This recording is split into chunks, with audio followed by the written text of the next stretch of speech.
ఇక్కడ ఒక వార్త చూస్తున్నాం. మల్లన్న సాగర్ పై చేసింది రాజకీయమేనా అని హరీష్ అన్న ప్రశ్నిస్తుండు. ఈ వార్తకు ముందు యుధిష్ఠిర వార్త ఘన విజయం ఏందో చెప్తా ఇనురి. సో నిన్న మొన్ననే చెలకలపల్లి గ్రామానికి సంబంధించి అంతగిరి అన్నపూర్ణమ్మ రిజర్వాయర్ బ్యాక్ వాటర్లో మునిగిపోతుంది. ఆ గ్రామాన్ని ముంపు గ్రామంగా గుర్తించి ప్యాకేజీ అందజేయాలని చెప్పేసి గౌరవ సిద్దిపేట శాసనసభ్యులు హరీష్ రావు గారు లేఖ రాసిరు ఉత్తమ్ కుమార్ రెడ్డికి. సో దీనికి వెనకాల భాగవతం ఏందో మొత్తం మీకు వీడియోలో నిన్ననే చెప్పే ప్రయత్నం చేసిన. ఆ ఊరిని ముంచిందే హరీష్ రావు. ఆల్రెడీ ముంపు గ్రామాన్ని అప్పుడే గుర్తించారు. నష్టపరిహారాలకు సంబంధించిన స్ట్రక్చర్లు మొత్తం వాల్యూలు కూడా వేసేసి ఎస్టిమేషన్లు కూడా అయిపోయినాయి. కానీ ఇవ్వకుండా చేసిండు. ఇప్పుడు ఆయన్నే ముంచి ఆయనే ఇది ముంపు గ్రామంగా గుర్తించాలని లేఖ రాసిండు. ఓకే, సంతోషం, ఇప్పటికైనా కొట్లాడండి అని చెప్పేసి అది ఆ వార్త చెప్పడంలో భాగంగానే ఇంత పార్షియాలిటీ, ఇంత పక్షపాతం ఎందుకు హరీష్ అన్న? సో ఇక్కడ రంగనాయక సాగర్ అంతగిరి అన్నపూర్ణమ్మ రిజర్వాయర్లో మునిగిపోతున్న గ్రామస్తులకు ఎట్లయితే మీరు హామీలు ఇచ్చిర్రో, మల్లన్న సాగర్ ప్రాజెక్టులో మూర్లు కోల్పోతున్న భూ నిర్వాసితులకు కూడా మీరు అదే రకమైన హామీలు ఇచ్చిర్రు. కడుపులో పెట్టుకొని చూస్తా అని చెప్పేసి నరికిరు మత్తుగా. మరి తర్వాత విస్మరించను. నీకు సంబంధించిన సర్పంచులు, నీకు సంబంధించిన ఎంపీటీసీలు పందికొక్కు లెక్క పెద్ద ఎత్తున ప్రజల సొమ్ము తిన్నారు, ప్రభుత్వ సొమ్మును మొత్తం కూడా తిన్నారు. సో పెద్ద ఎత్తున అవినీతికి పాల్పడ్డారు అప్పుడు అధికారులు అని చెప్పేసి కూడా చెప్పుకుంటూ వచ్చిన. మల్లన్న సాగర్ భూ నిర్వాసితుల గురించి కూడా లేఖ రాయండి అని చెప్పేసి నేను పదే పదే చాలా వీడియోలు చెప్పుకుంటూ వచ్చిన. మొత్తానికైతే హరీష్ అన్న కనికరించిండు. మొత్తానికైతే హరీష్ అన్న మన వీడియో చూసిండు. మొత్తానికైతే హరీష్ అన్న మనకు సంబంధించిన మల్లన్న సాగర్ భూ నిర్వాసితులు న్యాయం చేయాలని ఇప్పటికైనా సోయికి వచ్చి ఒక లేఖ రాసిండు. ఏందో ఒకసారి చూద్దాం. మల్లన్న సాగర్పై చేసింది రాజకీయమేనా హరీష్ రావు. సో మల్లన్న సాగర్ నిర్వాసితుల పక్షాన పోరాడినట్టు ప్రతిపక్షంలో ఉన్నప్పుడు రేవంత్ రెడ్డి చేసింది రాజకీయమేనా అని మాజీ మంత్రి ఎమ్మెల్యే హరీష్ రావు ప్రశ్నించారు. శనివారం సీఎం రేవంత్ రెడ్డికి లేఖ రాశారు. సో మల్లన్న సాగర్ భూ నిర్వాసితుల సమస్యలు పరిష్కరించాలని సో రేవంత్ రెడ్డికి ఆల్రెడీ హరీష్ అన్న లేఖ రాసిండట. సో మనం లేఖ రాయమని చెప్పేసి గతంలో చెప్పిన వీడియో మీకు చూపిస్తాం. ఇగో మనం ఎన్ని సందర్భాల్లో లేఖ రాయమని చెప్పినామో చూడరు ఒక్కసారి. ఈ చెలకలపల్లి గ్రామం గురించి ఎట్లయితే రాసిందో మల్లన్న సాగర్ ప్రాజెక్టులో భూ నిర్వాసితుల గురించి కూడా మా తరఫున దయచేసి ఒక లేఖ రాయండి. మీ నియోజకవర్గం కాదని ఊకోకూలి, మీ మామ నియోజకవర్గమే. మీరు హామీ ఇస్తేనే అక్కడ ఖాళీ చేసినాం, మీరు మాయమాటలు చెప్తేనే నమ్మినాం. మల్లన్న సాగర్ భూ నిర్వాసితులకు కూడా చాలా వరకు ప్యాకేజీలు రాలేదు, చాలా నష్టపరిహారాలు పెండింగ్లో ఉన్నాయి, అనేక అవకతవకలు జరిగినాయి. మీ పార్టీల సర్పంచులు, మీ పార్టీకి సంబంధించిన నాయకులంతా కూడా పందికొక్కు లెక్క తిన్నారు. ప్రభుత్వ సొమ్మును నాశనం చేసారు. ప్రభుత్వ ప్లాట్లను అడ్డదిడ్డంగా రిజిస్ట్రేషన్ చేసుకున్నారు. చర్యలు తీసుకోమని వ్యవస్థ ఇంకా నీ చేతులు నడుపుగా సిద్ధిపెట్టలేదు. సో మళ్ళీ ఒకసారి వినిపిస్తా మీకు.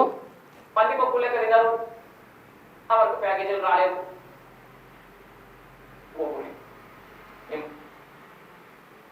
హరీష్ అన్న గారు ఈ చెలకలపల్లి గ్రామం గురించి ఎట్లయితే రాశారో మల్లన్న సాగర్ ప్రాజెక్టులో భూ నిర్వాసితుల గురించి కూడా మా తరఫున దయచేసి ఒక లేఖ రాయండి.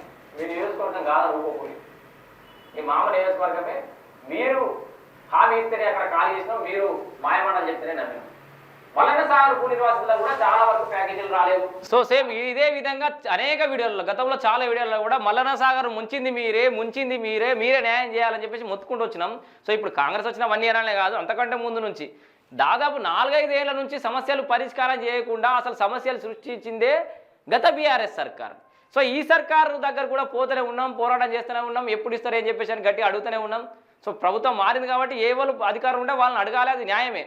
సో మా తరఫున కొట్లాడేటప్పుడు కొంచెం జర ఉండాలి కదా అని చెప్పేసి ఒక ప్రయత్నం అంతే. సో మొత్తంగా ఏమేమి రాసినా చూద్దాం.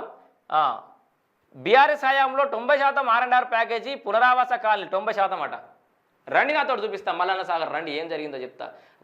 పునరావాస కాలనీల కాడ ఏమున్నాయో చూపిస్తా. మీరు కట్టించిన డబుల్ బెడ్రూమ్ ఎట్లున్నాయో చూపిస్తా. అక్కడ గజ్వేల్లో నిర్వాసితులు ఎంత ఇబ్బంది పడుతున్నారో చూపిస్తా మీకు. ఇంటి స్థలాలు, మౌలిక సౌకర్యాలు కల్పించామని గుర్తు చేశారు. మిగతా 10% సమస్యలు పరిష్కరించాలని, మెరుగైన పరిహారం చెల్లించాలని కోరారు. ప్రతిపక్షంలో ఉండి నిరాహార దీక్ష చేసిన రేవంత్ సీఎం అయినందున నిర్వాసితులు అనేక ఆశలు పెట్టుకున్నారన్నారు. సో ఆల్రెడీ మాతో కొట్లాడిండు ముఖ్యమంత్రి అయిన కాబట్టి ఆశలు పెట్టుకున్నాం. వాస్తవమే, మేమే చెప్పినాం ఆశలు పెట్టుకున్నాం, మరి చేయరయ్యా అని అడుగుతూనే ఉన్నాం. ఇచ్చిన హామీలను విస్మరించొద్దని పేర్కొన్నారు. మీరు ఇచ్చిన హామీలు 10 నెలలు విస్మరించారు, వీళ్ళు ఏడాది నుంచి విస్మరిస్తున్నారు. మా మల్లన్న సాగర్ భూ నిర్వాసితుల గురించి పట్టించుకునే టైము ఏ ఒక్క నాయకునికైనా ఉందా? ఇవ్వడానికి లేదు. సో ఇచ్చిన హామీలను విస్మరించొద్దని పేర్కొన్నారు. మల్లన్న సాగర్ నిర్వాసితుల పరిస్థితి మానవతా దృక్పథంతో అర్థం చేసుకోవాలని కోరారు. నువ్వు మానవతా దృక్పథంతో ఆలోచించినా, నీకున్న 100,000 కోట్లకి ఆలోచించినా ఈ 10% కదా. ఈ 10% ఎన్ని కోట్లు అయితే? నీ మాట నమ్మి నువ్వు చెప్తే విని, నీ మాటలు విని, అరే సిద్దిపేట అంటే హరీష్ అన్న అంటే సిద్దిపేట ఆయన చెప్తుంది కదా అని చెప్పేసి నీ మాటలు నమ్మి అప్పుడు దొంగ కలెక్టరు అప్పటి దొంగ కలెక్టర్గా ఉన్నటువంటి వెంకటరామరెడ్డి మాటలు నమ్మి మేము సంతకాలు పెట్టి భూములు ఇల్లు సర్వస్వం ఇచ్చినందుకు నట్టేట ముంచిపోయిను. నీ ఆస్తులకెళ్ళి 10% దియ్యి, నీ ఆస్తులకెళ్ళి 10% కాదు 1%, నీకు ఇప్పుడున్న ఆస్తులకెళ్ళి 1% తీసినా మల్లన్న సార్ భూనివాసుల సమస్యలు అన్నీ పోతాయి. ప్రభుత్వం వేయాల్సిన అవసరం లేదు. మానవతా దృక్పథం అన్నావు కదా, ప్రభుత్వం అనలే కదా. ఈ మానవతా దృక్పథం నీ దగ్గర లేదా హరీష్ అన్న? సో మనిషివి కాదా హరీష్ అన్న? మానవతా దృక్పథం లేదా మనకు కూడా? సో ఈ మల్లన్న సార్ భూనివాసులకు కూడా న్యాయం చేయాలని హరీష్ అన్న గారు కోరుకుంటున్నా. సో మొత్తానికి సంతోషం. మేము చెప్పిన తర్వాత లేఖ ఇప్పటికైనా మల్లన్న సార్ భూనివాసుల పక్షాన లేఖ రాసినాం. సో ఇక ఈ దొంగ నాటకాల బూటకం నాటకాల తర్వాత జనాలకు అందరికీ అన్నీ తెలుసు, కానీ కనీసం ఆ లేఖలతో డ్రామాలు ఆడుతున్నాం, లేఖలను రాస్తున్నాం, అక్కడికే సంతోషం. Thank you.